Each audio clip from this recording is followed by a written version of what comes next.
ตักบาตรสวรรค์พร้อมอธิษฐานถึงน้องดวงคืนวันเพ็ญบุญท่าดวงอ้ายเสียงดวงสอบหาแฟน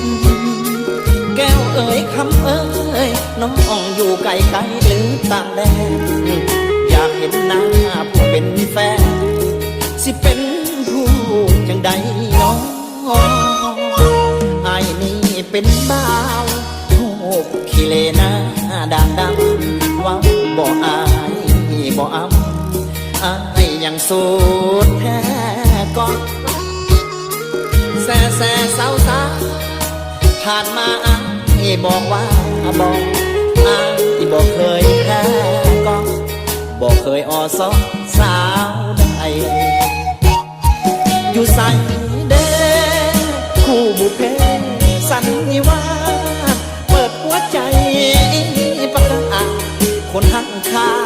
เจ้าอยู่ใส่หรือบ่ทันเกิดหรือเกิดมาบ่ทันยังไง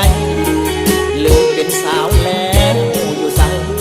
เป็นลูกสาวไทยหนอคนดีตักบาตรสวรรค์พร้อมอธิษฐานจากหัวใจจุดธูปเทียนดอกไม้ไว้ประทานเจดีย์เงยหน้ามองฟ้าแล้วกราบลงสักทีก่อนประทานดวงเจดีย์ขอให้ข้านี้ได้พอแฟน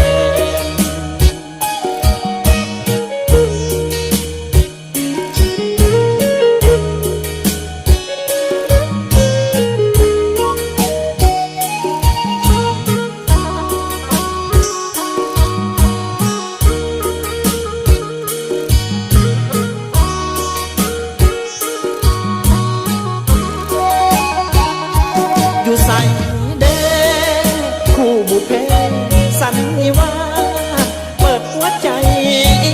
ประกาศคนหักคาเจ้าอยู่ใส่หรือบ่ทันเกิดหรือเกิดมาบ่ทำยังไงหรือเป็นสาวแล้วอยู่ใส่เป็นลูกสาวไทยหนอคนดีตักบาตรสวรรค์พร้อมอธิษฐานจากหัวใจจุดธูปเทียนดอกไม้ไว้ประทานเจดีย์เงยหน้ามองฟ้าแล้วกราบลงสักที